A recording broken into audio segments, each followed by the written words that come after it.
Welcome to Robert Sungenis Live. This time for April 15th in the year of our Lord 2026. So glad you could be with us today. As you know, this program is set aside for you to ask your questions, give your comments on any topic whatsoever. And in my role as host of this program, I will endeavor to answer your question to the best of my ability using our Catholic faith, Scripture, tradition, the fathers, the medievals, the popes, the councils, the saints, the doctors, the catechisms, the encyclopedias, and just about anything I can find to help you walk away satisfied that your question has indeed been answered. We come to you every Wednesday from 3 to 5 p.m., and usually at the topic head of the program, we have some topics of interest to talk about, and we also have some email questions that have come in during the week. And of course, we have our chat room, which you are invited to join. And there's only two rules for that chat room. One is put your question in capital letters, or put the word question in capital letters before your question so that I know it's a question when I scroll down. And just be nice to your fellow chat room members in case we have a theological discussion going on. And there is a wasp in my room. I hate wasps. Oh, I may just have to kill him. Hold on. Oh.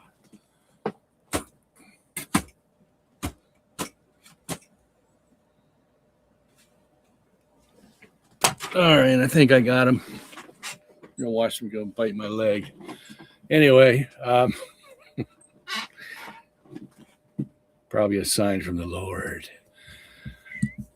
Watch out, Robert. I'm watching you. Anyway, let me get through these email questions first today. All kinds of topics we could talk about, of course. One is Donald Trump. Gosh, where do we begin?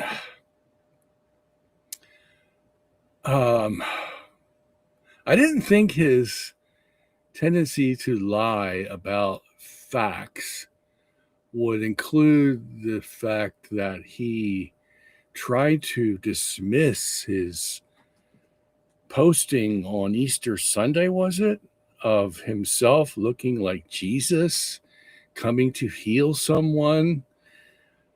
And he tried to claim when he got called on it that it was a doctor, the image of a doctor. I don't know. Have you ever seen a doctor put his hand on someone's forehead and try to heal them? You know, my father was a doctor. He never did that. The only time he put his hand on my forehead is when I had blood coming from it, which was, sometimes happened when I was a child, falling on my head and things like that. But my goodness. Yeah, I can see why some people would say, there's the Antichrist. My goodness, right in front of our eyes. No, I don't think Donald Trump is the Antichrist, though he is probably warming up to one. But my goodness. And then he was going to blast the Iranians to the Stone Age and demolish their civilization. And that got the Pope all worried about, wow, who is this man? Gee. Yeah, so you have 3 more years of this, whoever he is, and now he knows there's no problem in running against him because he, cannot have a third term unless he tries to change that, which I don't think he'll be successful. That's when I think everyone will just, Republicans and Democrats will just say, we've had enough.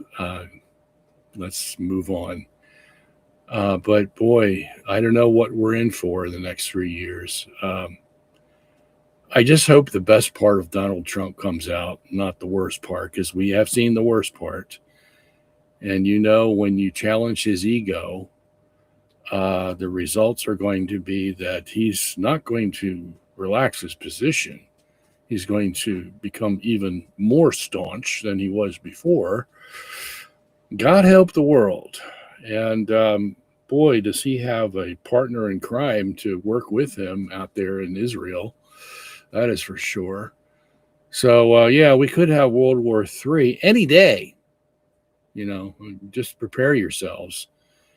Because sometimes when nations get into a fix like this, where there's no immediate solution and everybody is gritting their teeth and wondering what they can do to come out on top, that little A-bomb starts whirling in their head. And as destructive as that is, they still think about it. So just say your prayers that God restrains these men and we find some temporary solution, because they're never going to stop. I don't know what it is about the Middle East, but there's an agitator out there that just won't rest, and they want more land, and they're going to do whatever they can to get it. So, yeah, we got big problems. So, again, pray like you've never prayed before for a solution. Okay, let me answer some of these email questions here. Gregory writes in and says that there is a new evolutionist out there in, isn't it Steubenville? Is it? Yeah, somebody who has a degree in biology who's now trying to support evolutionary theory by advances in biology.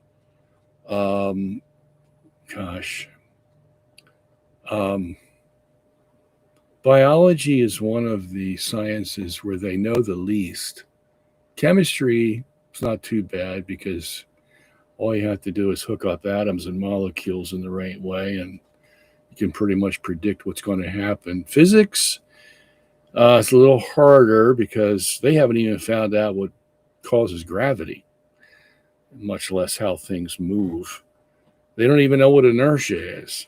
They just know that they can put it into an equation and give you the result. That's about it. Everything else is guesses, biology included. But at any rate, the Colby Center for the Study of Creation has put together a good answer to this gentleman, Dr. Dan Kubler, Kuebler, out there in Steubenville. So go to the Colby Center. The thing is colbycenter.org. Look up Dan Kubler, Kuebler, and our illustrious creationists have done a good job in answering his claims to fame. And that's as far as I'm going to take it here, because the people that know it better than I do have already done their homework. And so at least we have an answer. That's one thing good about the Colby Center. They stand up to everyone. Thank you, Hugh and company. Okay. There's another person who wrote in, Michael from Australia, and said he wants to take me to task for my answers on Fatima. So he wrote me a 1, 2, 3-page letter. And unfortunately, Michael, since you made it so long, I cannot answer it here. I will do you the courtesy of answering it by email. I will answer all your points by email. But if you just had 1 or 2 issues, I could deal with it here, but I can't do that because it's too long. Okay, so just want to let you know, I haven't forgotten about you, and give you all the respect I can for your questions. Here's another one. Gee, I can read without my glasses for some reason. Must be that vitamin pill I took today. It says, Dear Dr. Sungenis, question. I have questions about divine mercy. Now, that was just last Sunday, by the way. The church has approved of it. So if a person devoted to divine mercy and its promises attached to this devotion are true because the Catholic Church approved of the devotion to divine mercy, is that correct? In other words, the promises are true because the church approved of it. So it's all based on the church's approval. So the promises are granted. Is that correct? And let me see. I have a first name here. No name, it says. Okay. Yes, that is true. No name. The church approves it. This is what you have a church for. Somebody has to decide these things, and it's not going to be you and me. Okay? The church has authority, as Jesus said. I give you authority to bind and loose. This is one of those things. Okay? So, yes. So take advantage of it, of the divine mercy graces. I mean, the God and the church couldn't have made it any easier to get into heaven. All you have to do is like 5 simple things, and you've already done one in going to Mass, and the other ones are relatively simple. So take advantage of it. Don't, you know that old expression, don't look a gift horse in the mouth? Well, this is one of them. All right. Now, this one's a little longer, but he says, Michael says, what do you think about this? A question for your Wednesday show, Mike. And that is, he gives me a link to a person or persons who are trying to promote the Aramaic supposed Aramaic Gospel of Matthew. Okay. And, you know, this fight is an old one. It's been going on for centuries. And I'm going to, you know, show you from our Bible commentary on Matthew.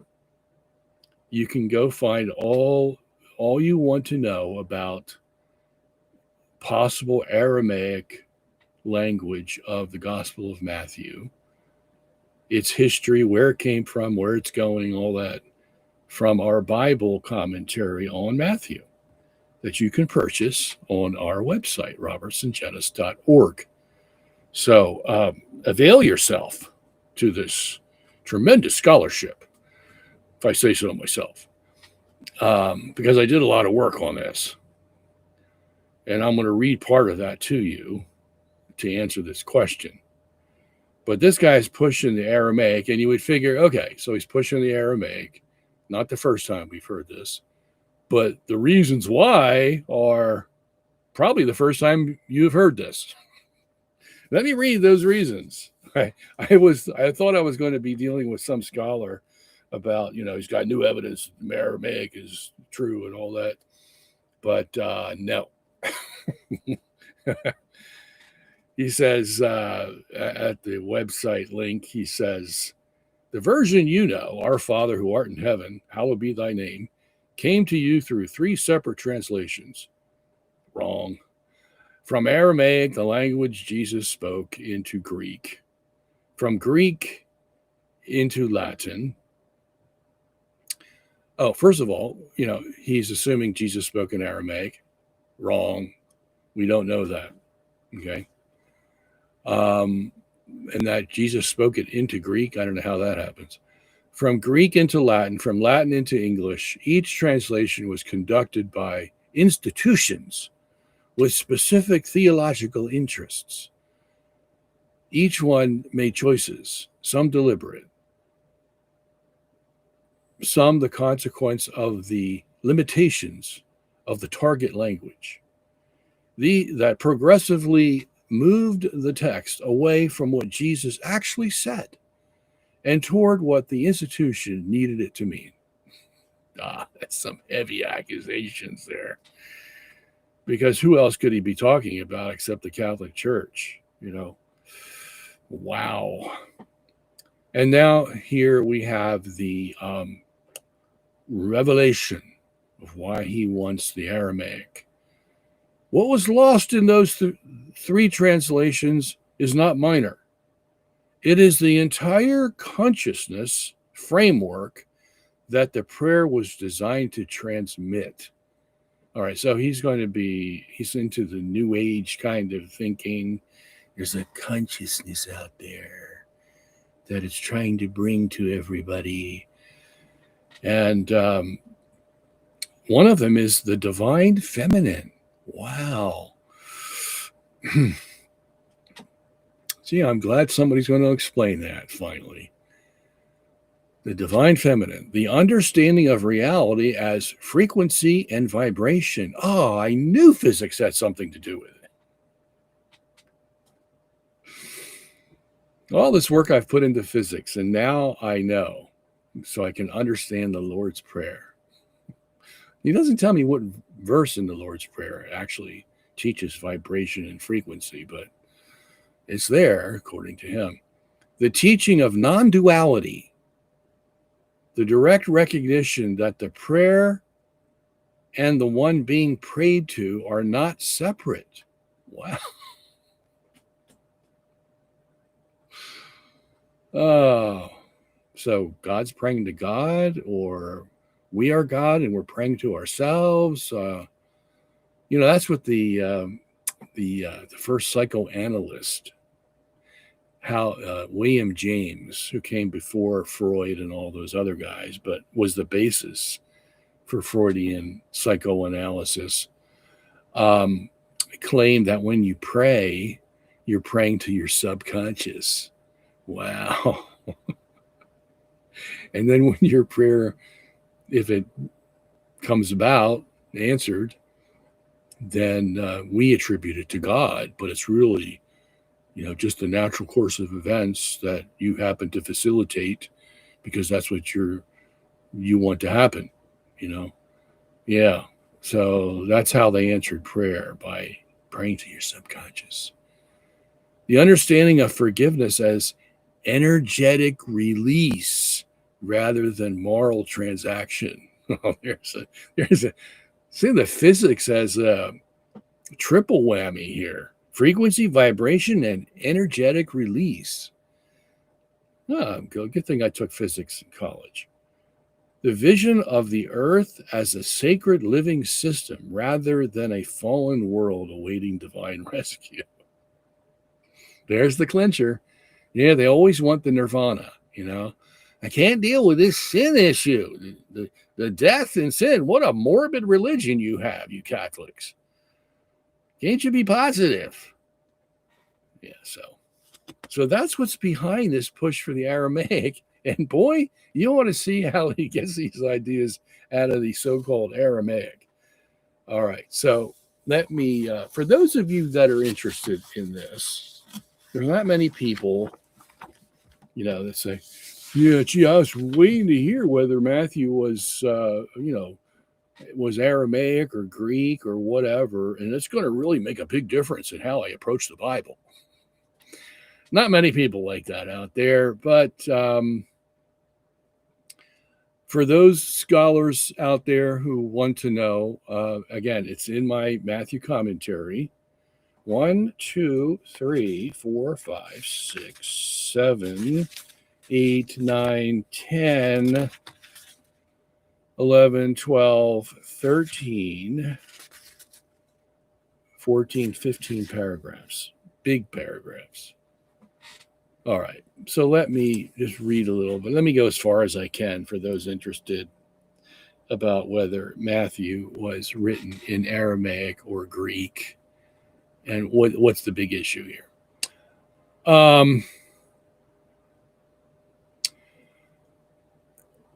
The Pontifical Biblical Commission of 1911 stated the following: Matthew composed the first gospel in the native language then employed by the Jews of Palestine. Nevertheless, the same evidence used to arrive at that conclusion, depending upon the scrutiny one brings to the issue, leads to additional possibilities. Now, the Pontifical Biblical Commission didn't say what I just read, except for that first sentence. Matthew composed the first gospel in the native language then employed by the Jews of Palestine. So the Pontifical Biblical Commission is giving its opinion. This is not dogma, Catholic dogma, okay? And it seems to be siding with the idea that Matthew wrote in Hebrew or Aramaic, okay? And then I said, nevertheless, the same evidence that they cite is used by other scholars to arrive at a different conclusion. One of them is only parts of Matthew's gospel were written in Hebrew. And that seems to be the heaviest one, as we will see when we look at the evidence. Only parts of Matthew's gospel, and that would be for the Jews who just wanted to read parts of it. And the tradition, if it says, well, Matthew was written in Hebrew, doesn't distinguish between what part of Matthew was written in Hebrew and what part wasn't. It just says, the Hebrew or the Aramaic of Matthew. Okay, so that's where the problem starts. Number two possibility is that Matthew wrote his gospel in both Hebrew and Greek. Okay, of course, that would be a possibility. And number three, that the Hebrew, whether in part or in whole, is a copy of the original Greek. And all these three areas that I just mentioned were not addressed by the commission. In other words, they didn't go very deep into the issue.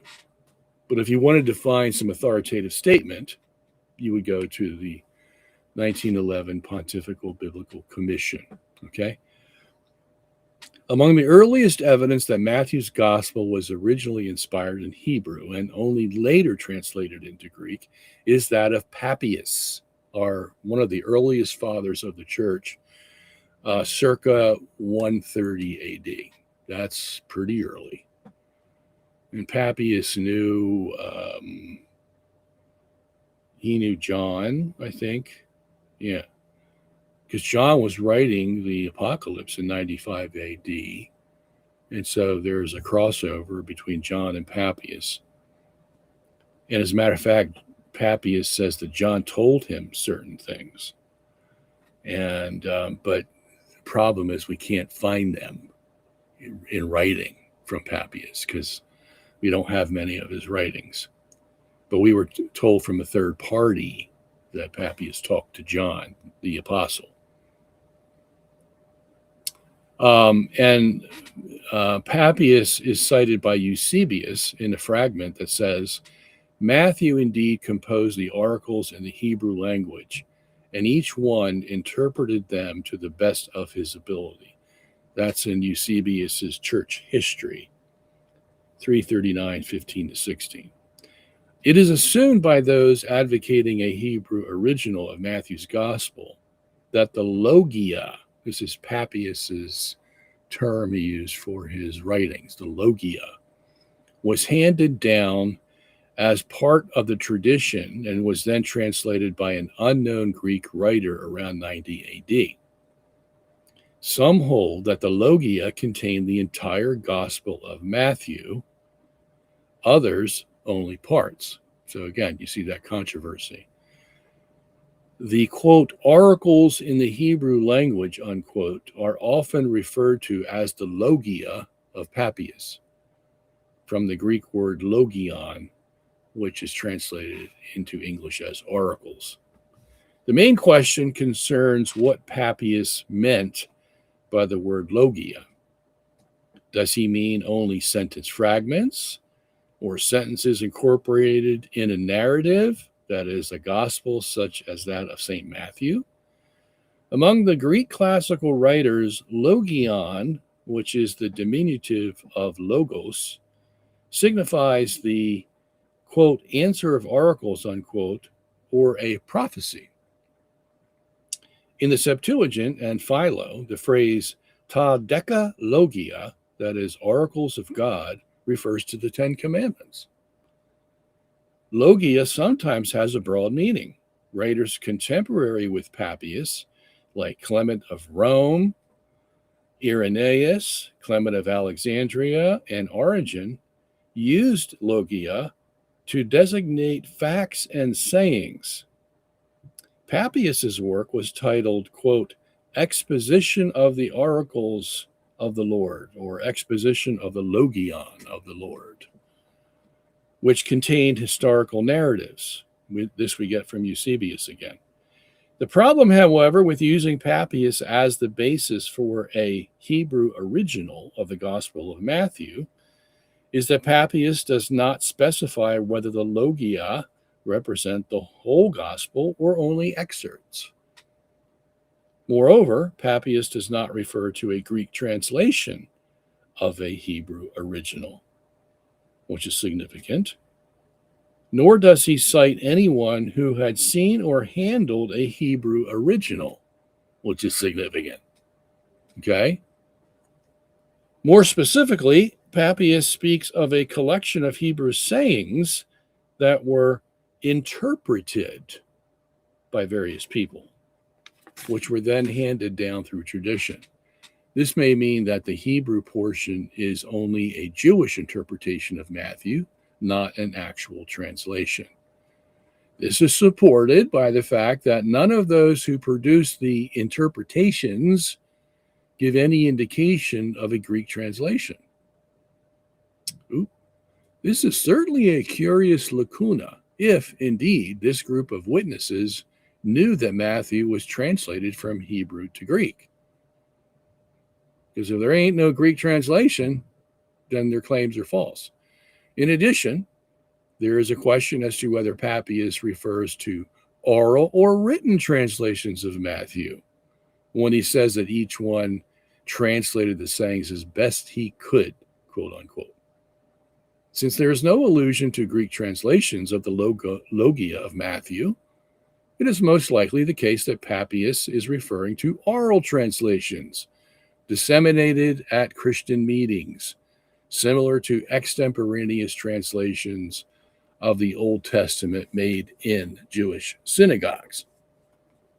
There are additional problems with postulating the existence of an inspired Gospel of Matthew in Hebrew and an uninspired Greek copy. First, there are significant doctrinal and transmission problems with the Hebrew original of Matthew. Second, the remaining patristic testimonies to a Hebrew original of Matthew depend almost entirely on Papias for their evidence. Third, there are conflicting testimonies among the fathers regarding this issue. So there's no consensus. It is difficult to accept that an inspired Hebrew original would have been so short-lived, except for one father, Papias. The patristic consensus has no direct evidence of its existence. Okay? You can talk about it all you want, but you need evidence. It is more logical to assume that any inspired document penned by the disciples or apostles would have been regarded as sacred and consequently would have received the utmost respect and security. To conclude that a Hebrew original would have disappeared so easily in the face of the fact that all the other inspired New Testament documents survived, all 26 books survived, but a Hebrew original of Matthew did not likely. That seems highly unwarranted. After Jerusalem's demise in 70 AD, it is unlikely an inspired Hebrew original of Matthew would have been in use until 90 AD, and only then require a Greek translation. Moreover, it is also improbable that a Hebrew original would have disappeared without a trace between 70 and 90 AD. On the contrary, preservation of a Hebrew original would have been a top priority, since it would be required to serve as the ultimate authority against any Greek version that may have been translated from it. In effect, to conclude that the original inspired text disappeared by happenstance is tantamount to accusing the church of a serious breach of protocol. In fact, that the church should have in its possession an inspired Greek text rather than a copy which could contain many and varied uninspired corruptions in Greek should be the controlling factor in determining this issue. And that's where if I were to answer this simply, I say, look, what do we have? We have a Greek Matthew, and we have many copies of it. And the church says that the Gospels are inspired by the Holy Spirit. That means the Greek we have is inspired by the Holy Spirit. End of story. Let's go on to something else. But since the question was asked, let me read a few more paragraphs here, in case you guys are still interested. If I haven't put you to sleep already, let me know in the chat box, and I'll stop. But regarding authorship, in addition to the previous anomalies, tradition gives no identity for the supposed Greek translator of an original Hebrew text of Matthew. Jerome admits that the translator's identity is not known with any certainty at all. With his identity unauthenticated, the presumed translator of Matthew had no standing in the church. And thus, it is highly unlikely that his unauthorized Greek translation, if one existed, would have been held in the same esteem as other inspired Gospels and the other books of the New Testament. This would be especially true in the climate of the first century, which did not hesitate to employ the utmost scrutiny to authorship of many other documents claiming to be part of the New Testament. The mere thought that all of the other 26 books of the New Testament stand or fall based on their authenticity and inspiration from God, and yet one book, Matthew, with a translator of dubious origin and qualifications that happens to pass through all such scrutiny unscathed and unquestioned, is quite improbable. There's more paragraphs here. This will just take up a lot of time. But if you're interested in reading the rest of it, and it's very interesting for those who like this topic. I get into the words and all kinds of stuff here. So that's in the commentary. You have to purchase that at robertsongenis.org. And okay, let me get a drink of water here.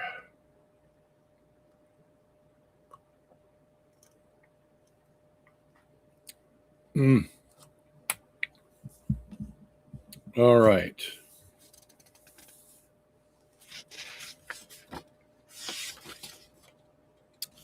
Now, somebody asked a question about Joan of Arc. What happened to that?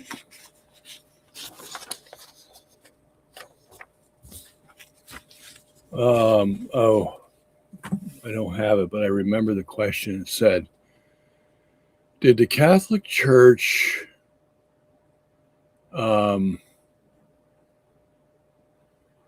execute Joan of Arc and then canonize her as a saint?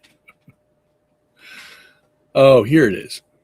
Why did the Catholic Church burn alive Joan of Arc and later canonize her as a saint?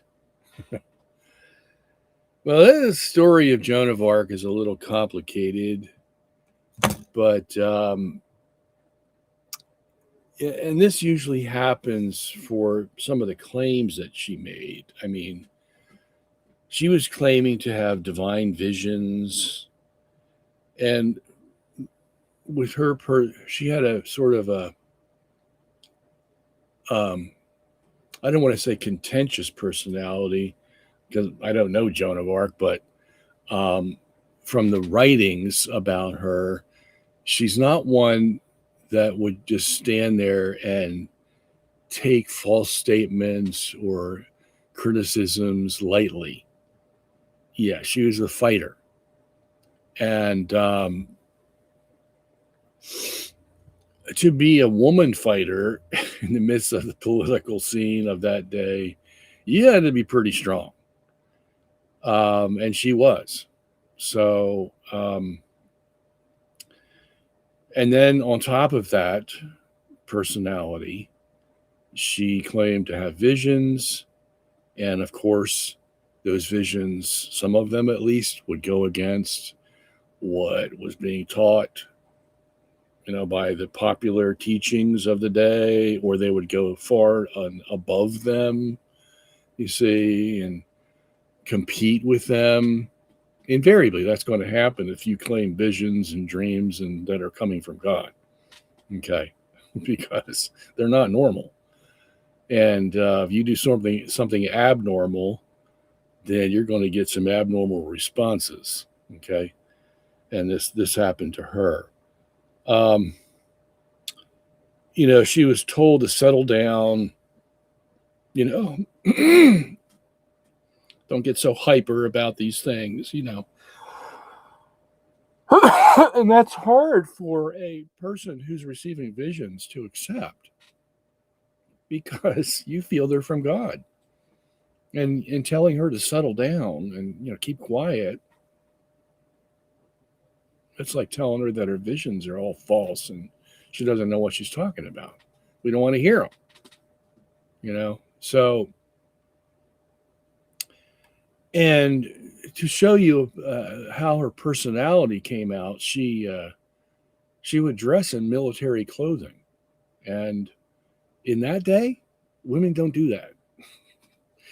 So now today they may do it as fashion statement, but it wasn't a fashion statement back then. And we're talking about 1400s.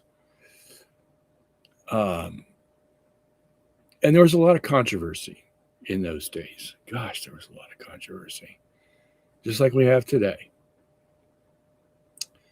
And life was becoming more complex as the nation started building and ideas started conflicting and money started flowing, and everybody wanted a piece of it. And it was just, one thing after the other. So she had a hard time, and she would be fighting for the French, and she did a lot to get Charles VII into office, and he didn't reciprocate too much to her. You would figure that she used her popularity to get him into office, and he didn't return the favor to her or her people. So that got her a little twisted. And but to make a long story short, I think she was highly misunderstood, and it was on purpose. It was on purpose. In England, and this is one place where the French and the English got together, because they normally hated each other and were always at war. There was the 100 Years' War going on at this time. But here was one place where they could all agree. Joan of Arc is a nut, and we're going to do our best to silence her. And they worked together, and in the end, they won. But it was all underhanded. It was the trial that she was in wasn't fair.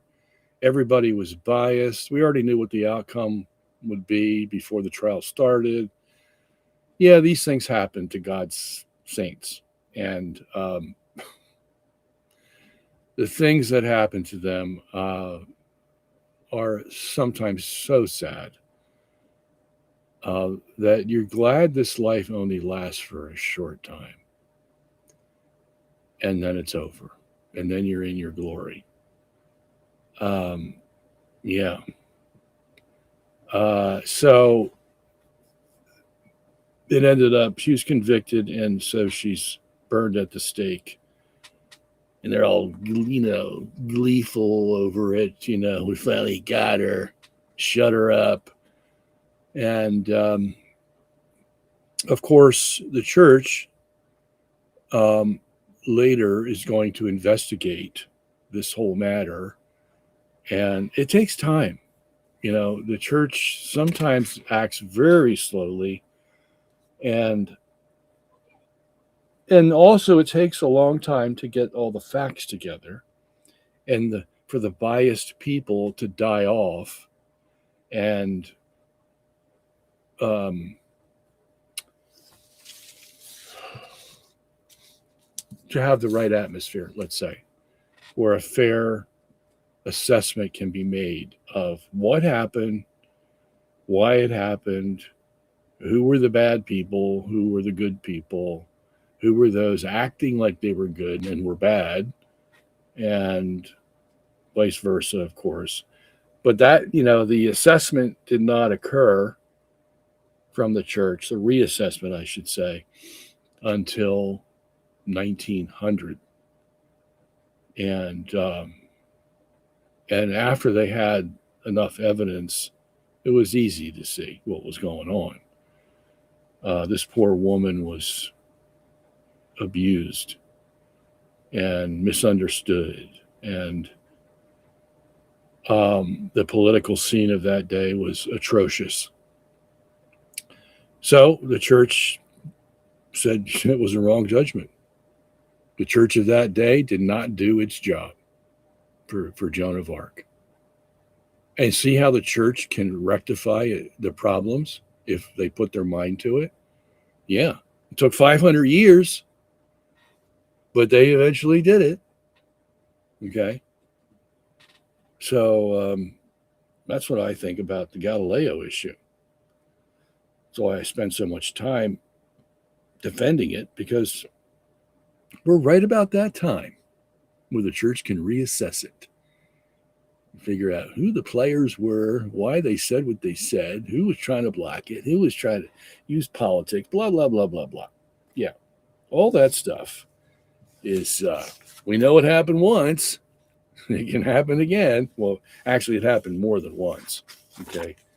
Joan of Arc is not the only case history where the church looks at what her former clerics did, because some of those guys, just like today, some of those guys don't know Jesus from a hole in the ground. Okay. And if that's a proper way to say it, maybe I shouldn't say it that way. Forgive me.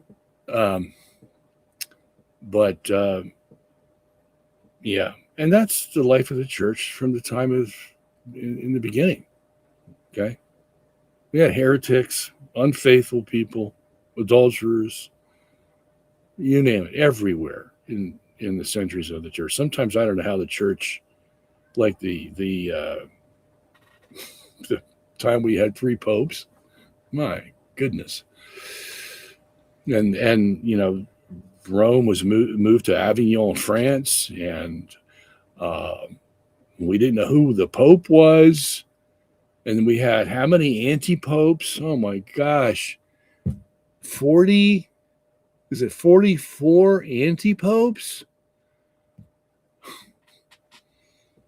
So you think you got it bad in these days. Can you imagine living in a time where you have the anti-pope seated on the papal throne in Rome? Yeah, go look up your church history.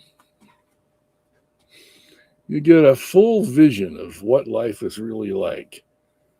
And thank God Jesus is there to hold the rest of it together, because it would have never survived. That's why everybody is amazed at the Catholic Church. That's why they give it the respect that they do, even though they hate the church. Because any institution that can last for 2,000 years with evil men at the helm, and not all these, we had some good guys, but most of them were evil men going in and out of the church, trying to make money off of the church and using the church for their own little political wars or whatever. You're amazed that it could last that long. It can only last 2,000 years if the divine was behind it. That's their claim to fame. All right, let me get to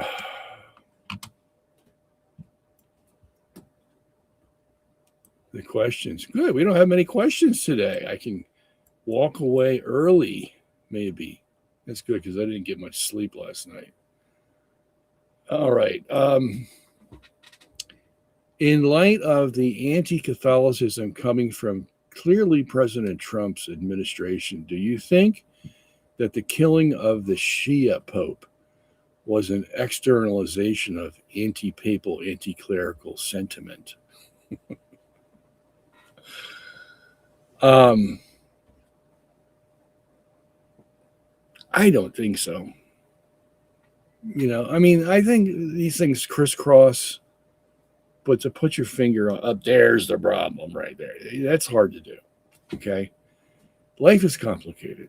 And there's a lot of reasons for a lot of the things that are happening today.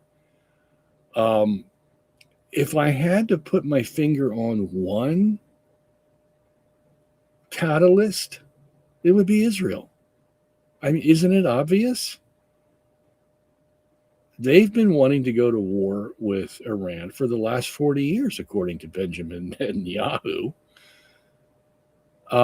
Every president that he has known and has visited in the United States, and he's already visited here this year 7 times. 7 times. And he has asked each president, starting from, was it Jimmy Carter or was it Ronald Reagan? Forget which one it started with.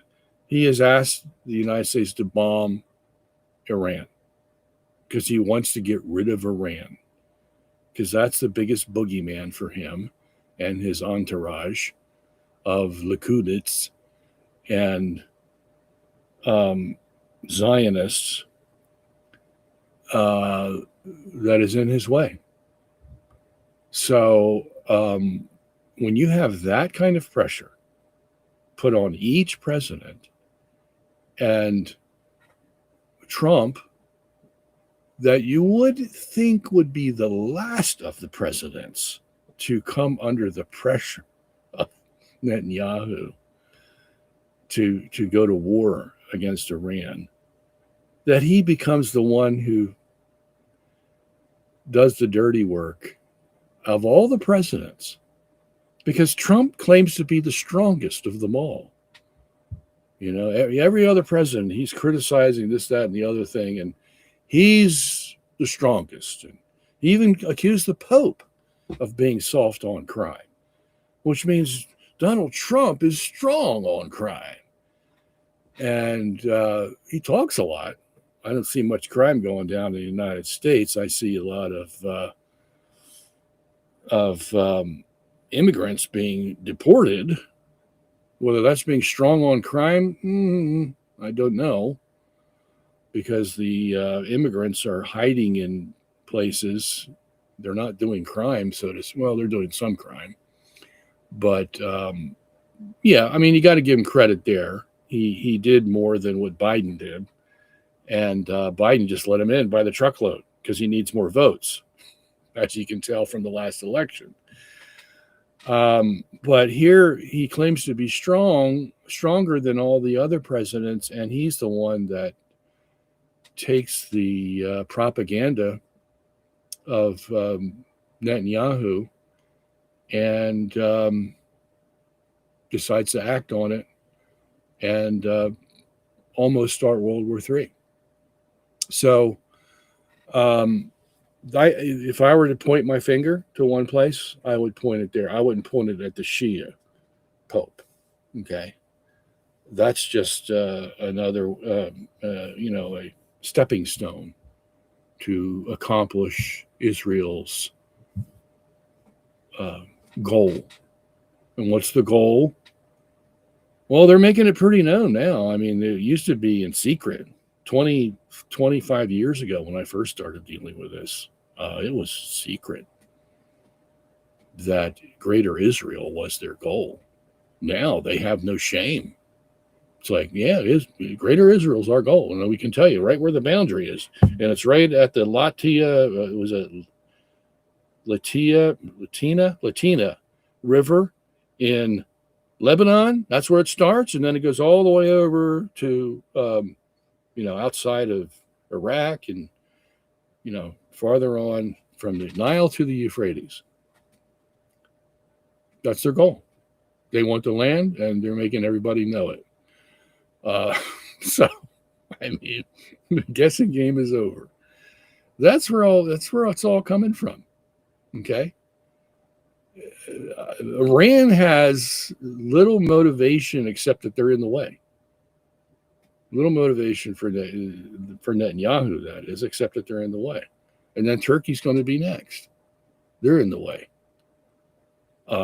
So, but whether they're going to get to accomplish their goals, because they didn't realize how strong Iran really was, how clever they were. How clever they were to send their missiles and their drones over to Israel to bomb Tel Aviv and many, many other cities.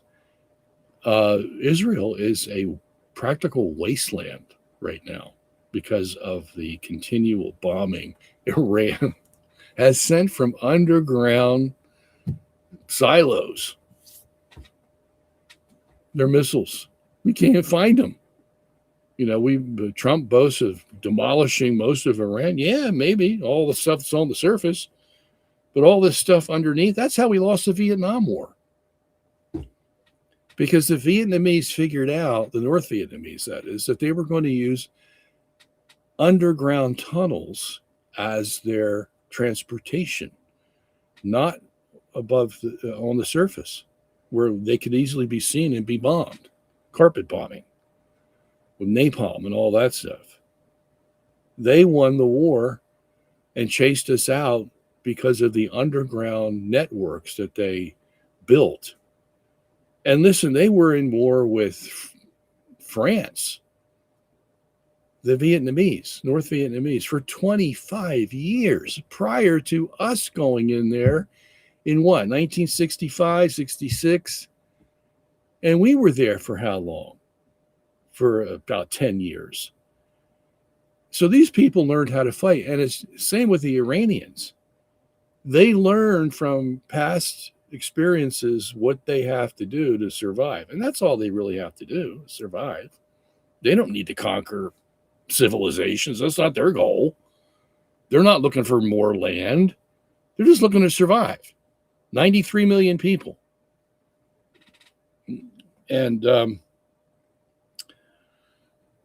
so they're not really the problem. If they were expanding and try to say, Israel, you need to give us back the land, all this stuff. No, they're not doing that. Okay, so, and now China and Russia are getting a little perturbed at, Mr. Muscles in Washington and saying, look, you hurt Iran, we're going to hurt you. That's what they told Israel. Because Israel's thinking of sending a nuclear bomb to Iran. And China said, you do that, we're going to bomb you. Yeah, that's verified news. So, my goodness. So you can see why Israel is the linchpin. If you're looking for a place to point the finger and say, yep, that's where the problem is. That's where the problem is. Genocide, killing, land acquisition, not giving a hoot about anybody else in the world except themselves, using the American president as a fool to do their bidding, probably because they have some not so good news on Mr. Trump and his sexual exploits. I mean, it's not hard to read between the lines and figure out Donald Trump had been a bad boy and trying to cover it up. And As a matter of fact, one of my colleagues thinks that the reason Donald Trump is into what you would call megalomania, I mean, come on, he is picturing himself as Jesus healing somebody, and even he knows he crossed over the line because he took it down 11 hours later. I guess his people got to him and said, "What the heck are you doing?"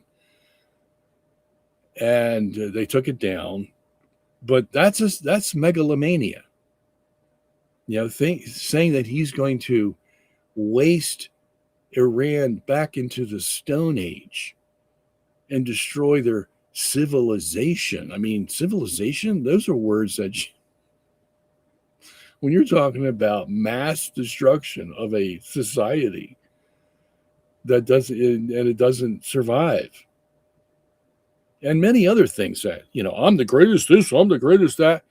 My colleague, and I think he may be right, thinks that this is because of syphilis. Because the syphilis bug, and there was a book written on this. I had written a commentary on many years ago. Hayden was her name, Hayden. I forget her first name. And I talked to her on email. And this was maybe 10 years ago, 15 years ago, I'm not sure. But she wrote a book called Pox. And Pox is a nickname for syphilis. And her book is about all the famous people that we have known commonly, like Ludwig van Beethoven. Yeah. The reason what syphilis does, it gives you this highly intellectual power that's not normal. Your brain just goes into this phase of more synapses or whatever it does, but you produce material like nobody's business. And you know what Beethoven produced, some of the most beautiful music we've ever heard. And then she talks about other people. Did she mention Abraham Lincoln? I'm not sure. I forget. The book's on the shelf back there, but there's about 2 dozen, between a dozen and 2 dozen people that she cites in history that have produced highly intellectual products, whether it's music, art, writing, books, you name it. And this is while the syphilis bug is, I forget, the skyrete, what is it called? Syphilis spirete, I think is the name. It's been a long time since I read it. And gets into the brain, and it can last for 25 years before it kills you. That's the thing. So during that 25-year period, you think you're the world's greatest genius. And meanwhile, the spirochete, that's what it's called, the spirochete syphilis bug, gets in your brain and makes you think that you're Superman. And I was debating her because I said Albert Einstein's doctor, who was his doctor for 25 years, said that Albert Einstein died in 1955. Today, as a matter of fact, April 15th. He died in 1955, April 15th, of syphilis. And if you'll recall, 55, they go down to 35, that's 20 years. And 1925 would be the year around that he contracted it, you see. And wasn't that right around the time he's thinking of general relativity and all his other unified field theory and all that kind of stuff? And And he was the world's greatest genius.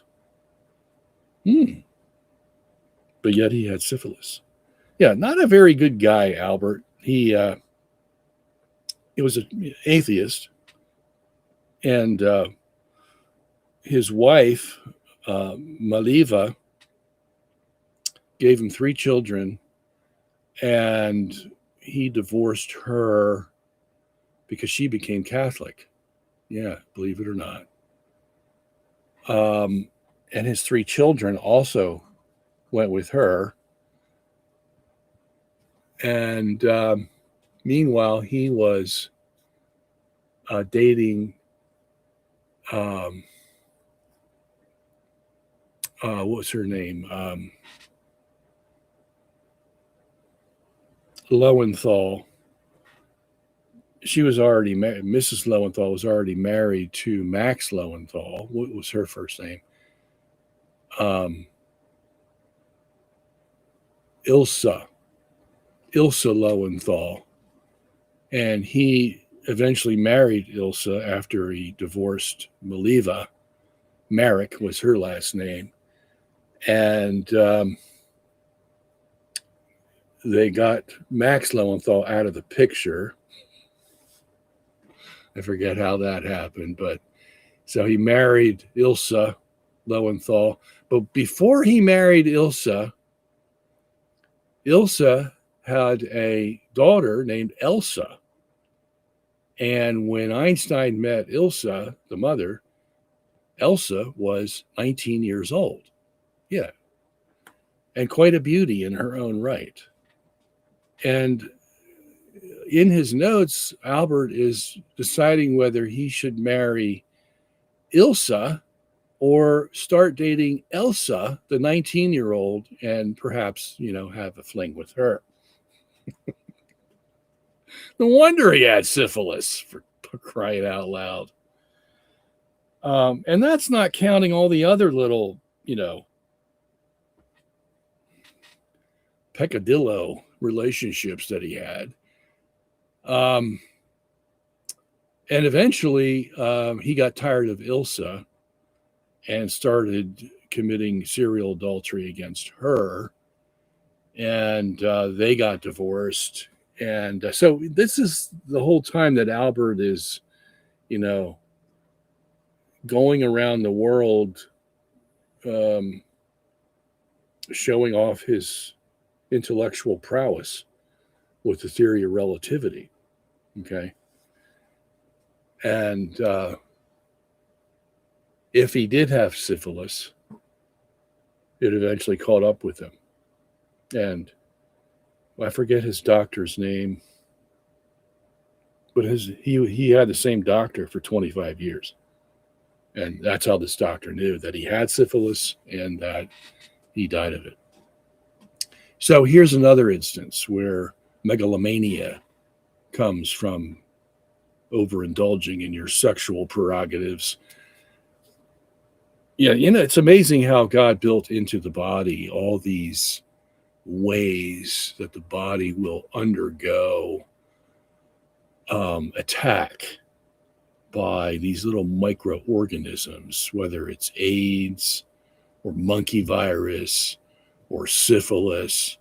I mean, the amount of diseases you can get for uncontrolled sexual appetite is amazing, that God built into the body, or that the body allows to come in somehow because it gets weakened, whatever the case. It's amazing to me.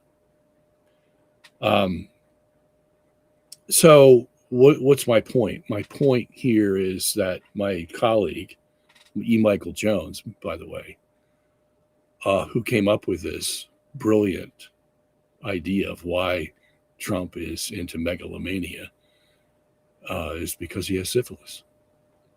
Very, very likely possibility. With his sexual exploits going back to the 80s, the 70s, my goodness. The odds are against you that you're going to get it, and what it does to you. So that may be the reason we have to put up with this I'm going to bomb the whole world to smithereens if they don't, do what I tell them to do, kind of stuff. So, at any rate, to answer your question, that's where I would put the problems. All right. Do you think there is a demonic spirit behind the NASA program and moon missions like Pride or something? Well, of course. You have to have a certain amount of. Oh, the dog was here. You have to have a certain amount of pride in humanity to go to the moon or go to Mars and think that you're accomplishing something. If they would only look at these stars out there, and they will if you look realistically, they will quickly show you how small you are, how insignificant you are, that they will outlive you 100,000 times over. You will live the short existence of 70 or 80 years, and you're gone, and you're gone and forgotten, and so they're nothing because they die. And this is what God was trying to tell Adam from the beginning. Look, you don't follow me, you die. Okay? And we're all now cursed with death. So, all you have to do, wake up in the morning and say, I'm going to die soon.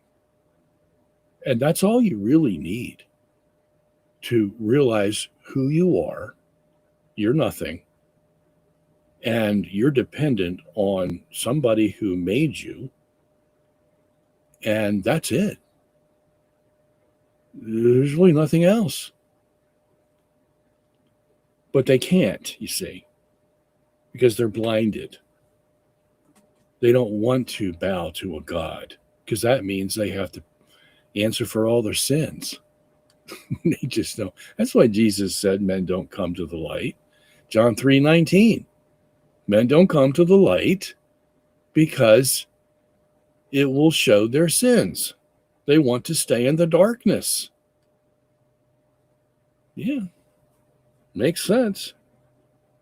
And that's it. They've got 70 short years to make up their mind of the logic that God imposed on them.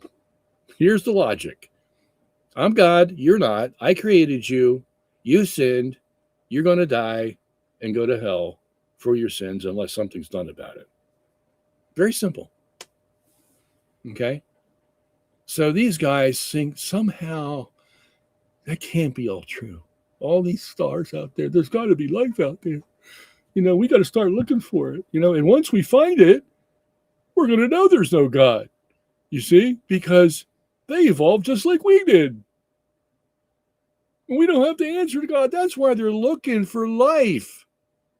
Every time they go to Mars, they're taking samples of the soil because they want to find biological life. Give me something other than the gospel.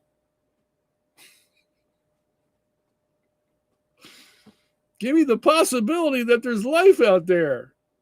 Then I can sleep easy at night, not having to worry about my sins. Yeah, that's what it's all about. Okay? So, yeah. Demonic spirit? Yeah, you got that right. How much damage do you think flat earthers done to geocentrism? Because every time I talk to them, they think I'm a conspiracy theorist. Here's another these people that are deceived, the flat earthers. You see, but they go to the other extreme. Everything's a conspiracy. So when NASA shows pictures of around Earth, there ain't no satellites, there ain't no cameras. It's all a conspiracy. NASA is just a big bunch of lies. Blah, blah, blah. Okay, so they go to the other extreme and think that they're somehow being faithful to science. But, you don't throw out the baby with the bathwater. You actually use the bathwater that they have left over to show them where they're wrong.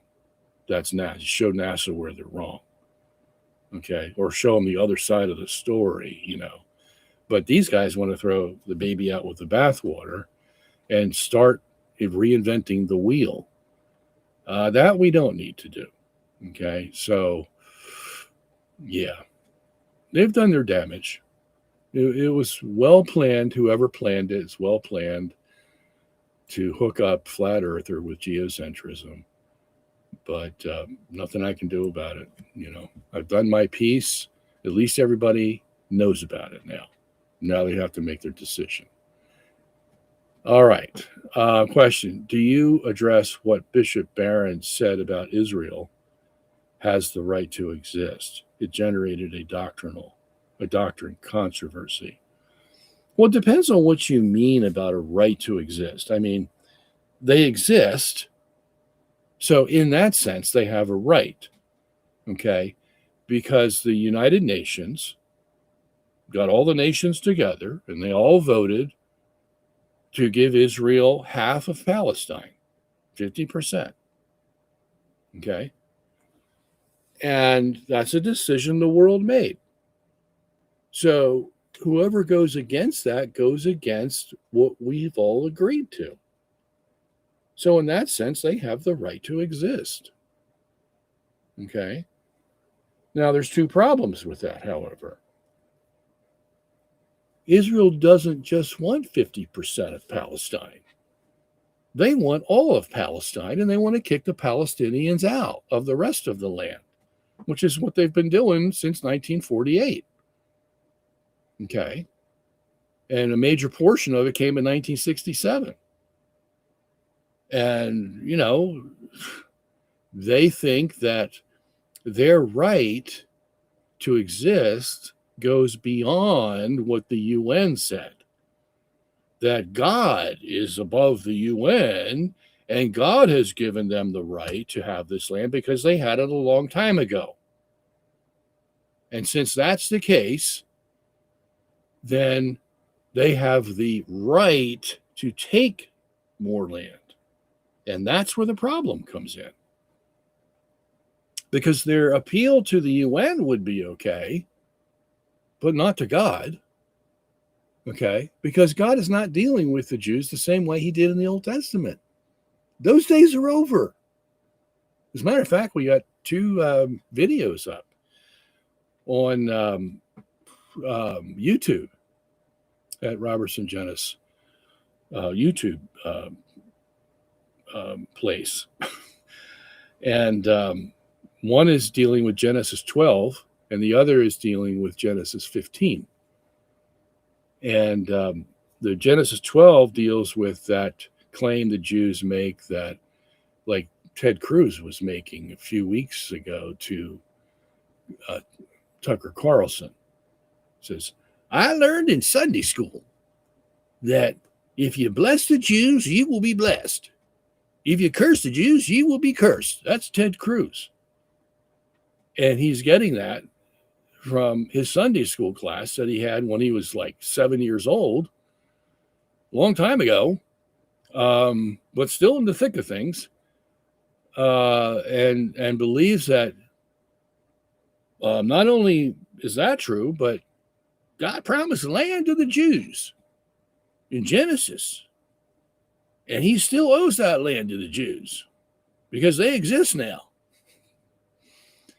And so we made two videos showing that he's wrong on both counts. Genesis 12, because Genesis 12 doesn't even talk about the Jews. It talks about the Gentiles in ways that Ted Cruz never understood. That's because he was bamboozled by the Schofield Reference Bible. And then Genesis 15, where God did promise the land to the Israelites 400 years prior to them taking it under Joshua, it says three times, at least over 1,500 years, that God that God gave the land to Israel, and he gave all the land that he promised, and there's nothing else to give from now until doomsday. They had it all given already, and those days are over, where God's going to protect the Jews in their own land. No way that is any way to interpret Scripture. Those days are over. But they're trying to revive them, like any good Christian Zionist would do. And Ted Cruz is a Christian Zionist, and so is Pete Hegseth and Lindsey Graham and who else? I mean, the whole cabinet of Trump are Christian Zionists who think that Israel has a right to the land because God gave it to them, not because the UN allowed it in 1948. Oh, we're done with those. That's piddly little stuff. That just got us in the door, you see. We got greater aspirations, and that's for greater Israel, you see. So we got a lot of work to do. And the Iranians, they're in the way. Can't have that. So they all think they're godly, killing people left and right to take their land away from them and occupy it because, wow, they're fulfilling prophecy. There could never be a more devilish scheme devised that is now unfolding before our eyes. Okay. So, in the sense of, I don't know what sense Bishop Barron was using the term right to exist, but yeah, I mean, everybody has a right to exist. And if the UN gives you half the land of Palestine, okay, you have the right to exist, but you don't have the right now to expand your borders beyond what the UN gave you and claim that it's because God is above the UN and he never gave us, or he did once and he still owes it to us because we're all Jews, you see. Just because we're Jews, this land is owed to us. No. All right. Okay, let's see what else we have here. Have you heard of the reptilian shape-shifting theory that alien reptilians are controlling the government? No, and don't believe it. Okay? Yeah. Question. Dr. Zion, what's the best way to prove Catholicism to Jews or begin to start speaking to my Jewish friend about Jesus?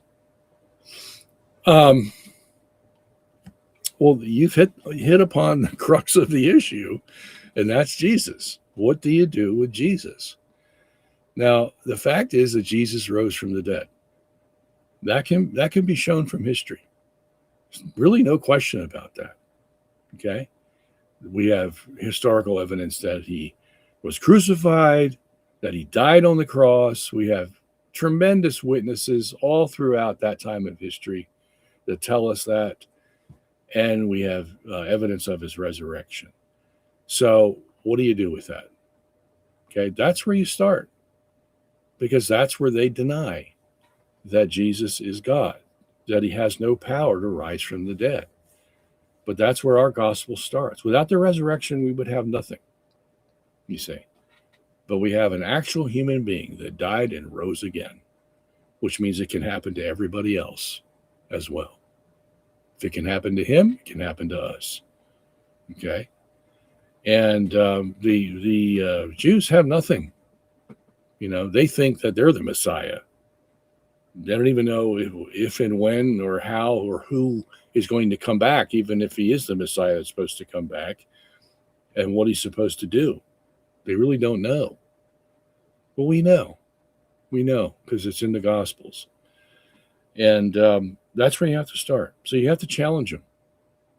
What do you do with the empty tomb? And from there, you're going to tell whether you have some open indication in his mind that he's willing to listen. And if he shuts off and says, it's impossible, I'm not going to listen to this, blah, blah, blah, then you walk away. Okay? Don't think that you're obligated to convince him to believe this stuff. Okay? You may be obligated in a sense to introduce him to it, because I wouldn't want to stand before God and say, Well, did you ever mention it to him? No, I was afraid to. I was afraid to lose our friendship. Not a good answer. Okay. You just say it, wait for a response. If it's positive, give them more. If it's negative, bye-bye. That's all you have to do. Okay? All right.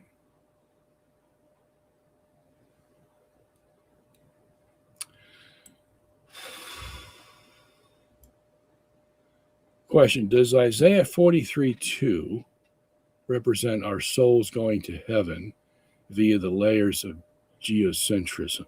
And is there a consensus in the early church about hell being the center of the earth? No, there's no consensus. It's just an idea that some people had, okay? Because the reason is because Scripture doesn't say it explicitly, okay? I mean, it gives the idea that hell is down. We know that much.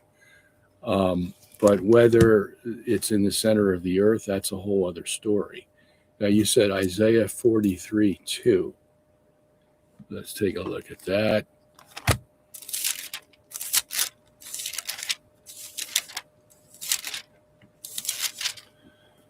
All right. When you pass through the waters, I will be with you. And when you pass through the rivers, they will not sweep over you. When you walk through the fire, you will not be burned. The flames will not set you ablaze. No, that has nothing to do with geocentrism or the layers of geocentrism at all. Okay? These are just metaphors for dangerous places that the Israelites would find themselves, because the next thing it talks about here is I give Egypt for your ransom, Cush and Seba in your stead. And these are the nations that would come against Israel, okay? And they're like fire. They're like passing through rivers. They're like going through dangerous territory. And he says, you will go through these places and nothing will harm you. That's what he's talking about, okay? That they will be protected by God from being attacked by their enemies, okay? All right. Can you explain the Coriolis force in the geocentric system, especially in regards to the use of fictitious forces and other systems? Yeah, I'll try to make it simple. Okay, so you have Newton's famous equation, F equals ma. That's force equals mass times acceleration. Okay, so how that works out in the solar system is the sun, which is a big force, that's the F. Okay, and then it equals mass, m, times acceleration. Okay, acceleration is how fast something speeds up.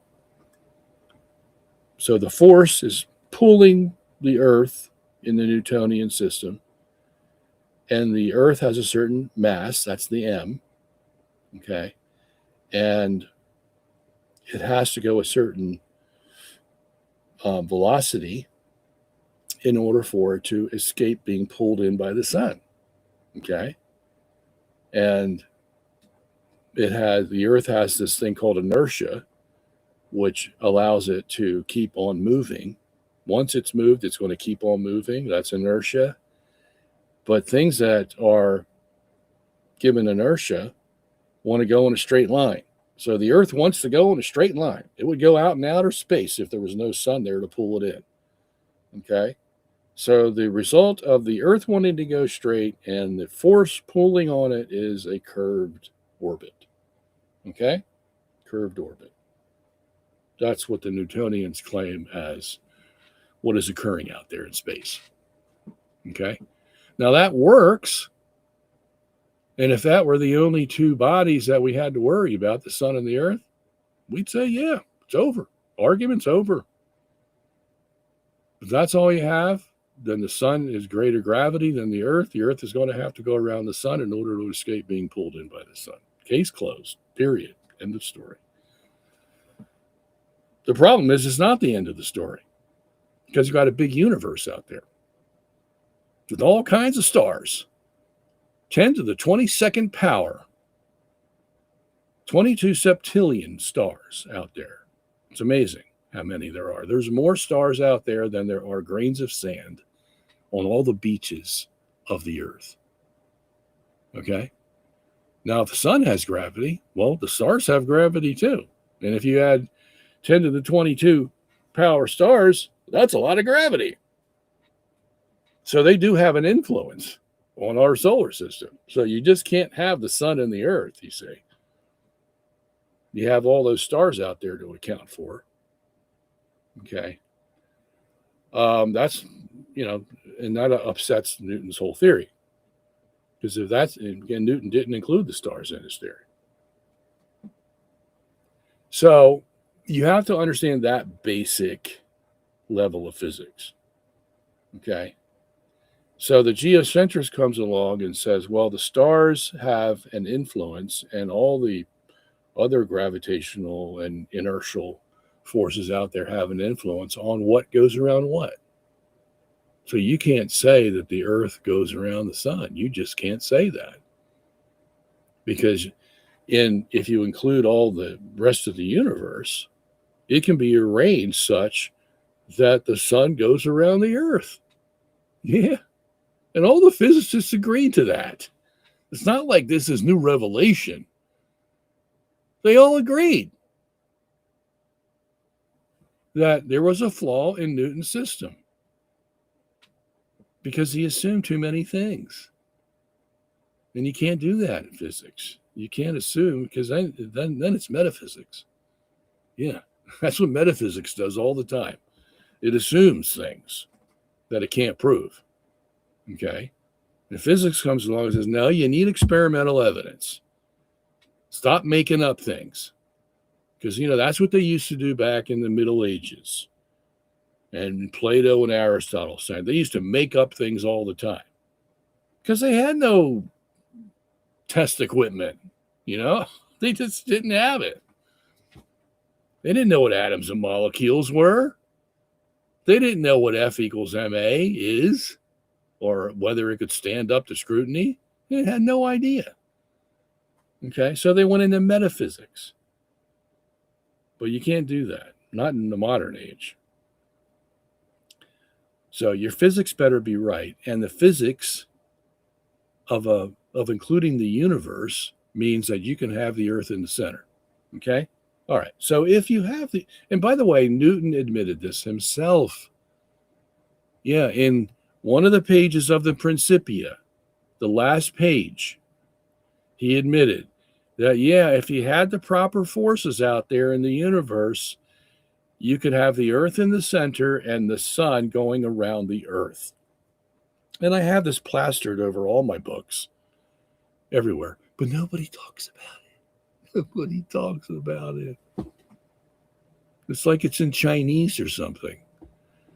And so this is just part of the problem of the whole thing is nobody wants it. They don't want it. Get out of here. So, okay.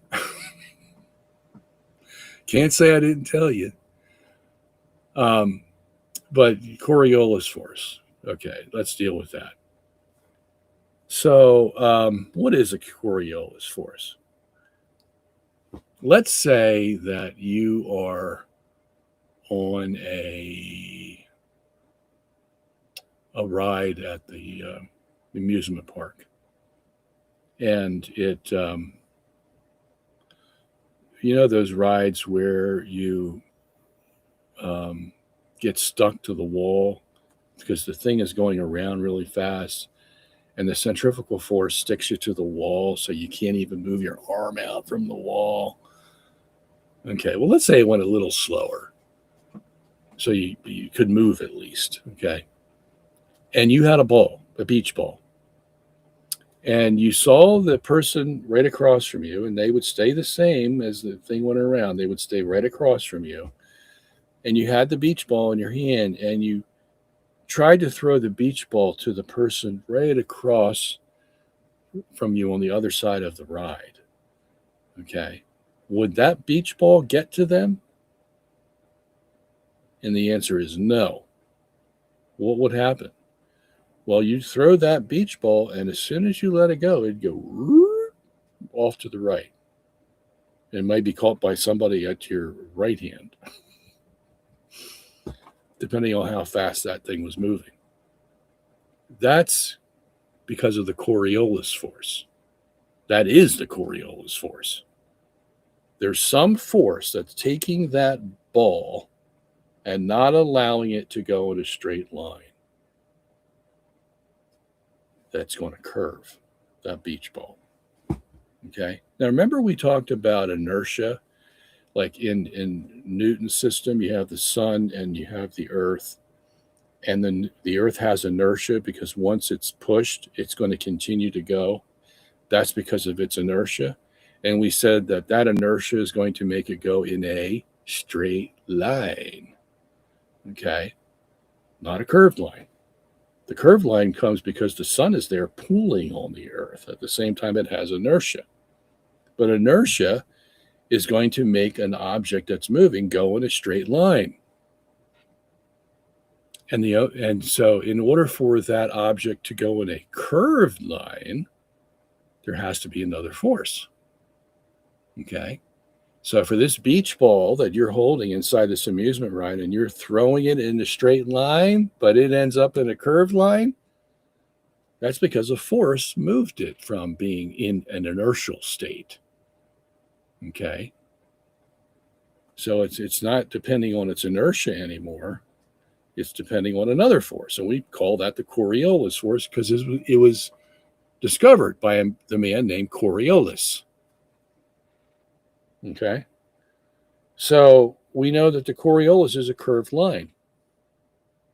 All right. Whereas the centrifugal is a straight line. Because how do you know about centrifugal force? Well, let's say you're driving in a car, 60 miles an hour, and you suddenly turn the wheel to the right. Well, what's going to happen to your body? Well, it's going to go outward in a straight line. And if your door is open, you're going to go out the door because that centrifugal force is pushing you outward in a straight line. Okay? It's not a curved line. It's outward in a straight line. So the difference between the centrifugal and the Coriolis is one is straight and one's curved. Okay? So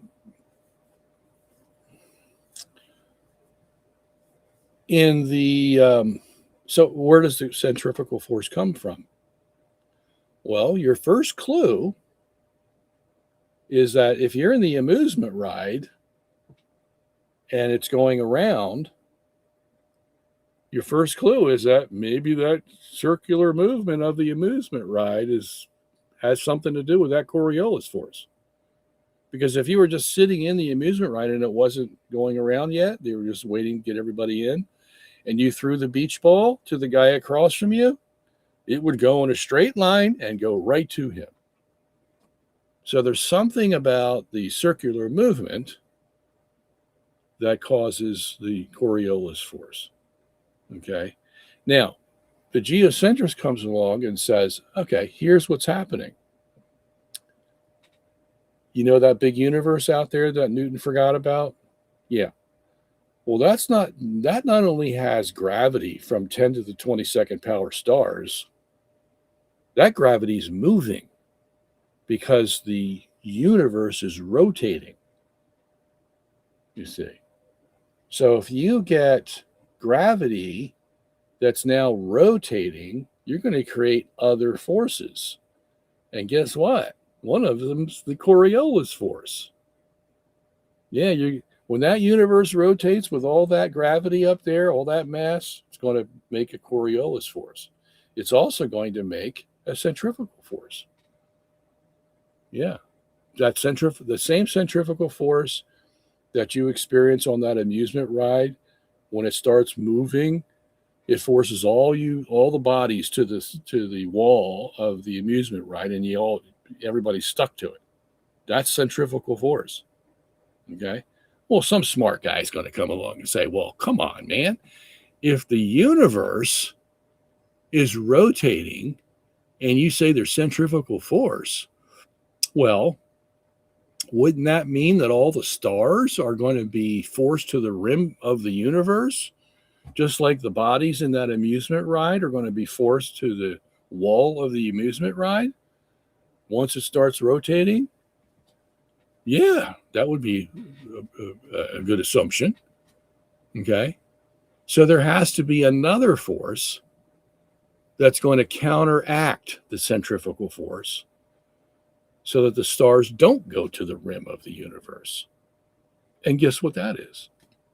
That's the Coriolis force. Yeah. The Coriolis force is a force that goes curved inward. So it's the opposite of the centrifugal force that goes outward. Okay.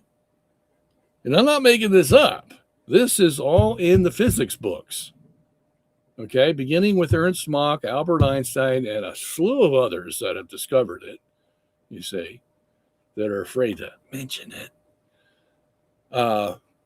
And the Coriolis force is twice the magnitude of the centrifugal force. And guess what that power is going to do? Twice the power? Wow.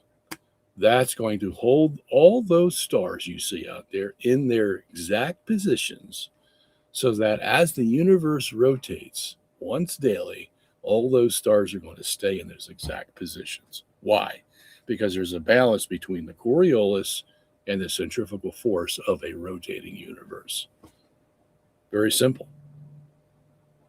And so the geocentrist comes back to the heliocentrist and says, look, I have a source for the Coriolis and the centrifugal force. That source is the rotating universe. Where's your source for the Coriolis and the centrifugal? See, this is when they start flubbing. Because do you see any Coriolis force and centrifugal force in F equals ma, that original formula I gave you? No. All you see is force, mass, acceleration. Okay? But here's what happens. If you have the force, here's the Earth, it wants to go in a straight line, the sun won't let it, it's pulling it in, so it's going to go in a curved line. Okay? But what happens when that sun goes in the curved line? There is a force that comes out this way where the Earth wants to go out there, but it can't. It can't go. That's the centrifugal force. Whenever something travels in a curved line, there's going to be a centrifugal force that wants to pull it outward. But the Earth can't go outward because the sun is down here pulling it inward. That's what we call the centripetal force. So the centripetal force is counterbalanced by the centrifugal force. Well, that's a nice formula. Well, where's that in your equation? It's not in your equation. So you're just assuming that there's a centrifugal force. You need the centrifugal force to balance out the centripetal force, and that makes your system airtight, you think. No. Why? Because there isn't a centrifugal force. You're just making it up. You're making it up to counterbalance the centripetal force, and that's why it becomes fictitious. Because something you made up to make your equations balance, to make your system work. Okay? Yeah, it looks like a centrifugal force. That's the confusing part. But it isn't. Because it's just an artifact of the fact that the Earth wants to go in a circle. It's not a force. There's no force out there pulling the Earth. No. but you have to put it in there. So it's fictitious. See, but the geocentrist says, no, we don't have any fictitious forces, because the rotating universe is going to create those forces, the centrifugal and the Coriolis. Okay? Now, with the Coriolis force, it's a little different, because what the Newtonian will do is he will attribute the Coriolis force to the fact that the universe doesn't move, but the Earth does. And so if you have a rotating universe in a fixed rotating Earth in a fixed universe, and you shoot a cannonball on the Earth that's rotating, well, the cannonball is going to look like it's going to go veer off to the right if it's shot from the south to the north, and it'll veer off to the left if it's shot from the north to the south. But that's another artifact. There's really no Coriolis force there, because all you're doing is changing the turning of the Earth against an object that wants to go straight, you see. And so they call it the Coriolis effect, because it's not a force, and they know it. Just like the centrifugal is not a force, it's an effect. So that's why they're both fictitious. Okay? But the geocentrist says no. They're real forces, and they're caused by the rotating universe against a fixed Earth, you see. So that's how you get fictitious force as opposed to real force. I did my best. I hope that helps you. Does 1 John 2:22 apply to Mormons or Jehovah's Witnesses because they deny the oneness of the Father and the Son? All right, let's read that.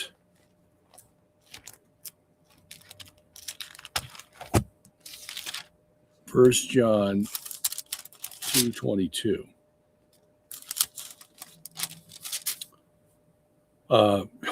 Can't be that, because 2 John, I'm sorry, 1 John 2:22. All right, here we go.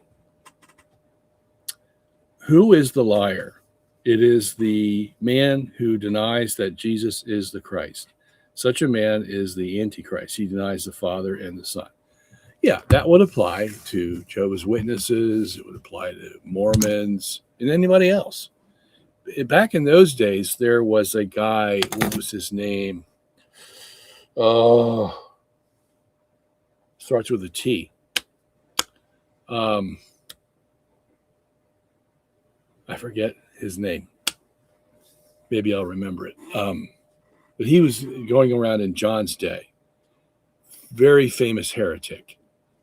And he was saying that Jesus Christ was not God. Okay. He, if I remember, I don't remember. It's in my commentary. Let me see if I can get it for you. I'm not going to play games here. We'll just look it up right here, and I'll read it to you. See, that's why this is so valuable. You got to get these.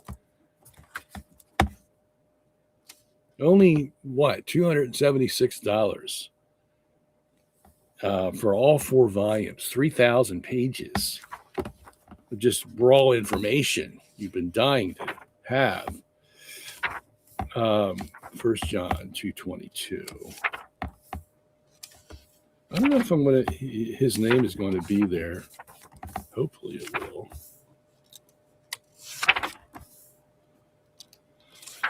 Oh, see, it's so big, it takes... Yeah, dude.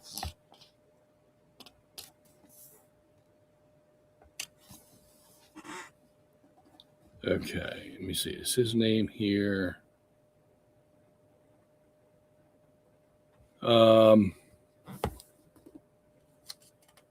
No, but I bet you I have it in the introduction.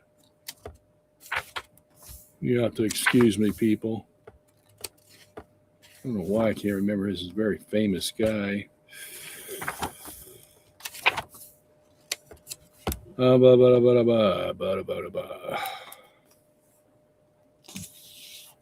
Where is he?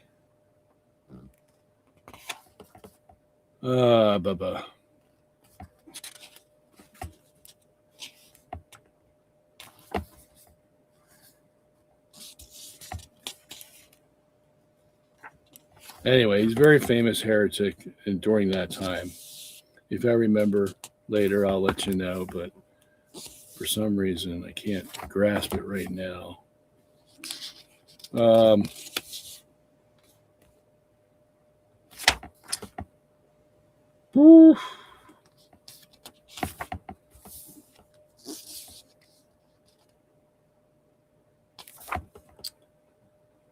Yeah.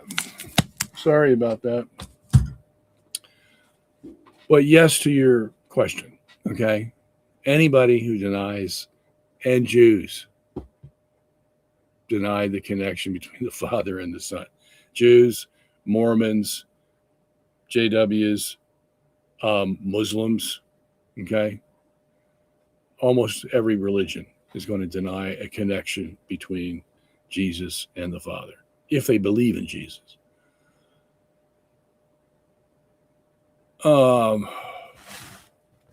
Genesis 37:2 says, what was the crime that Joseph accused his brothers in Genesis 37, verse 2? So let's read that. Joseph, a young man of 17, was tending the flocks with his brothers, the sons of Bilhah and the sons of Zilpah, his father's wives, and he brought their father a bad report about them. Now, Israel loved Joseph more. That we don't know. That's the thing. We just said, it just says bad report. Now, maybe we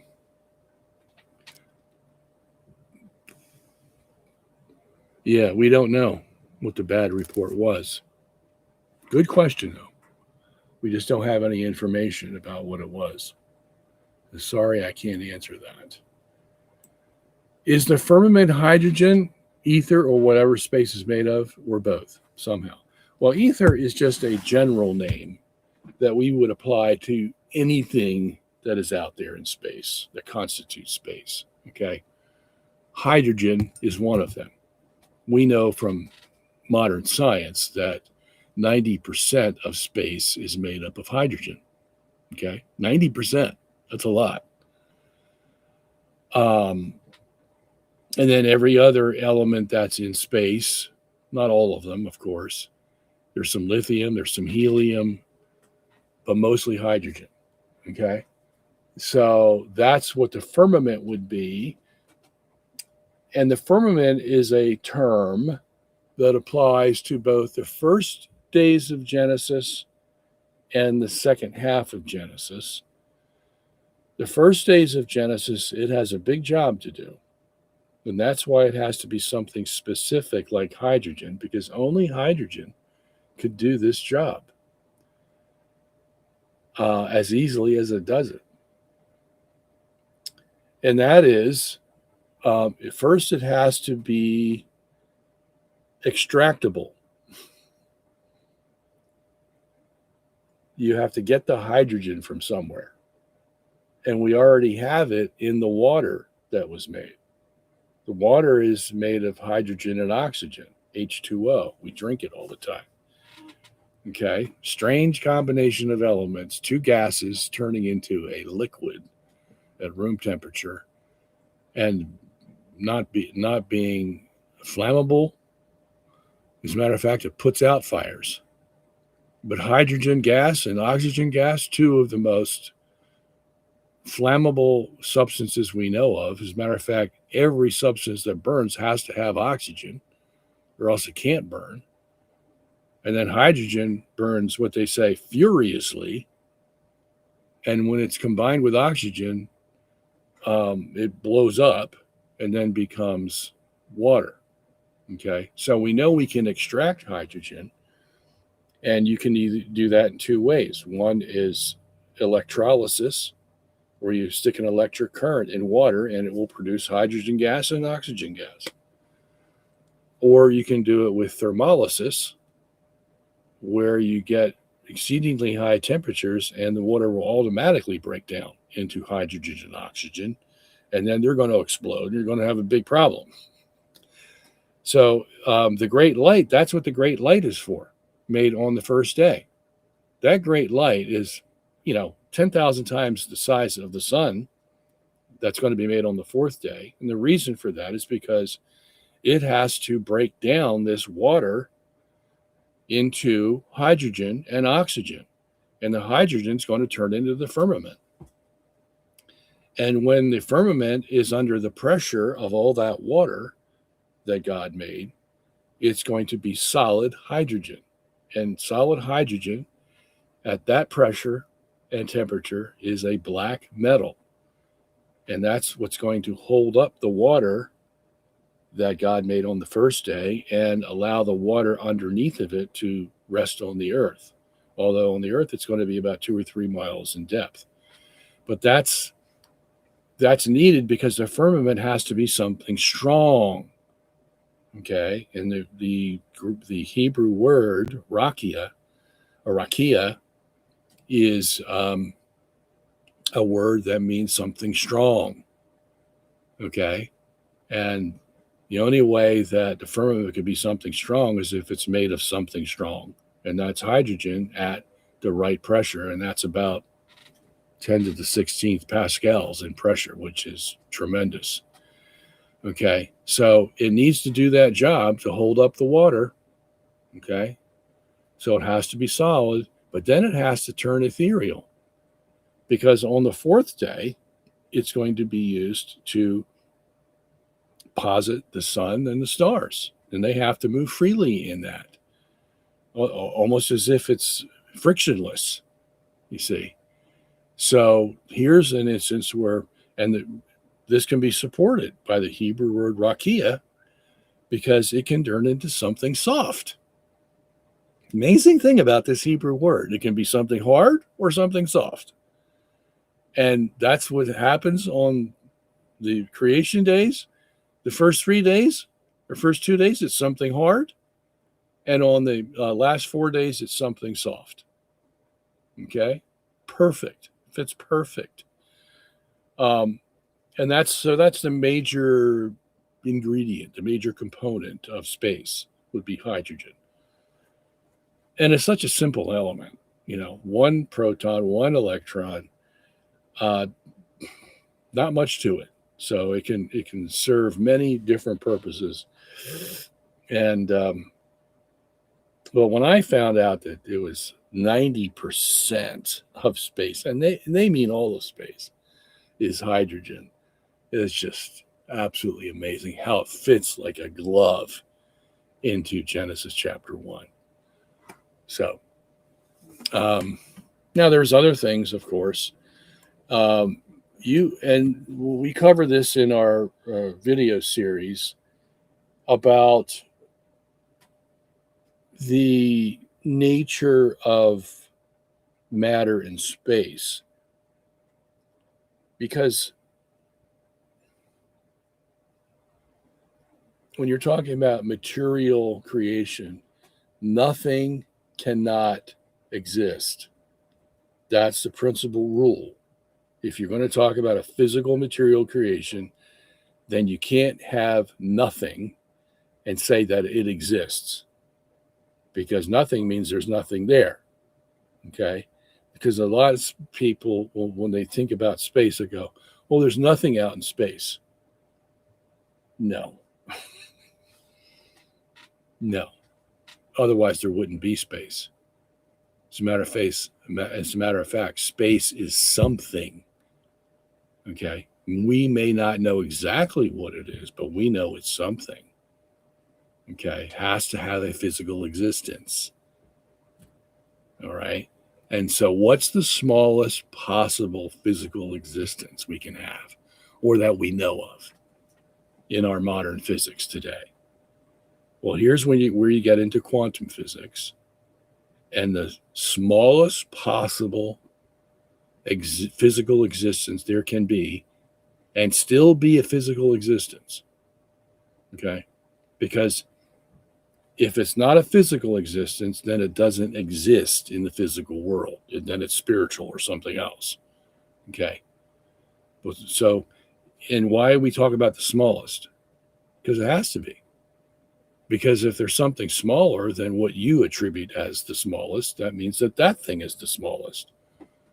So you have to go down to the lowest possible dimensions for the physical existence that is a something and not a nothing.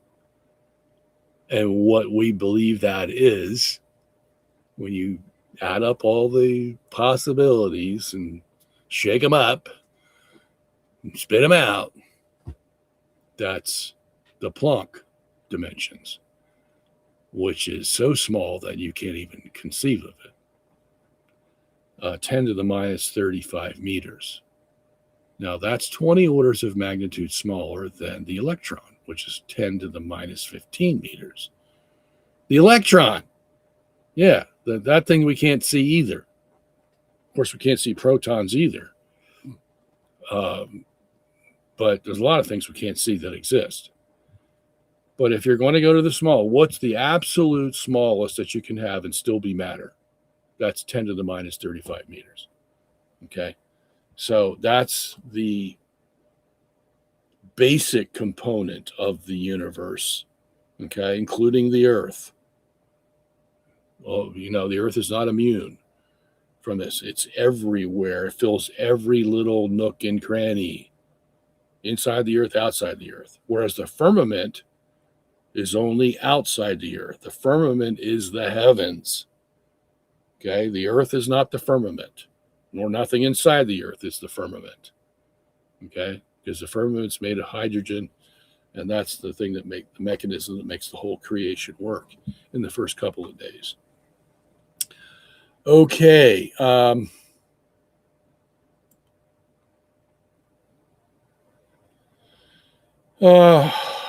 Bob, would you be willing to debate with Don K. Preston on preterism?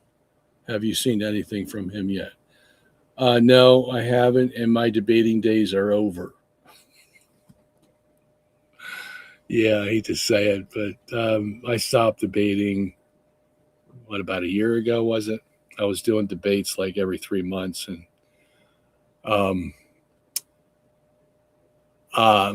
the clientele out there is just not my cup of tea anymore. So, yeah, and I just don't have the energy to do it anymore. So sorry about that.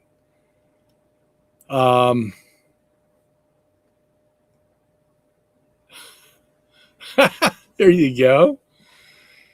Question. I asked Dr. Blitz if he wanted to debate you on geocentrism.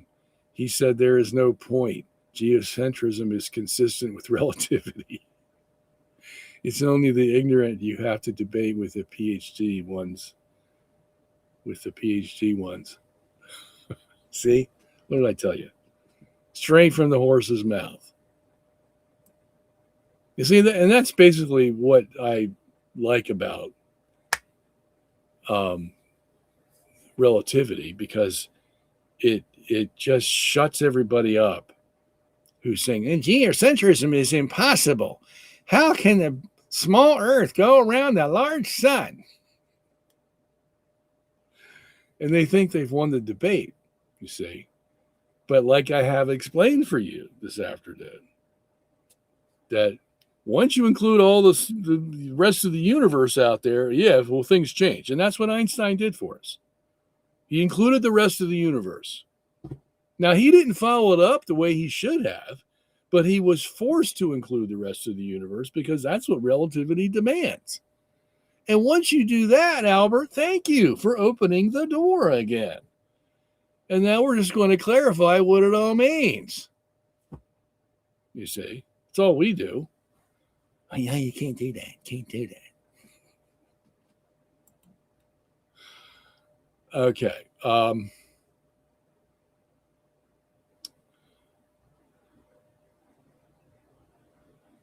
right. It's 5:00. Time to go. But it's been fun today. Thank you so much for all your questions. I hope I have helped you. And those I didn't get to today, I'm sorry. Come back next week. We'll be glad to help you. Yeah, so we have 2 more videos, actually 3 videos. We have 3 videos on YouTube, new ones. Genesis 12, Genesis 15, and they're all about Ted Cruz. And then we have one on the days of creation. It has an earth in the thumbnail, 26 minutes on the days of creation, a sort of a synopsis of it that I had in my file drawer for probably 2 or 3 years. And I forgot all about it. And then I discovered it the other day. I said, "What's this?" So I listened to it. I go, "This is pretty good. This is exactly what people need." So it basically exegetes Genesis chapter 1 and a little of Genesis chapter 2. And so you'll enjoy that too. That's a new one. Okay, so we'll see you next time, and that will be February the 22nd. Hope you're enjoying your spring, April. I love April. It's my birthday. I'm going to be having a birthday on the 25th of April. And so getting ready for that. And the Lord has allowed me to live another year, believe it or not. Okay, we'll see you. God bless you all. Please pray for me. I will pray for you. And live your life and don't sin. Please your Lord. God bless you.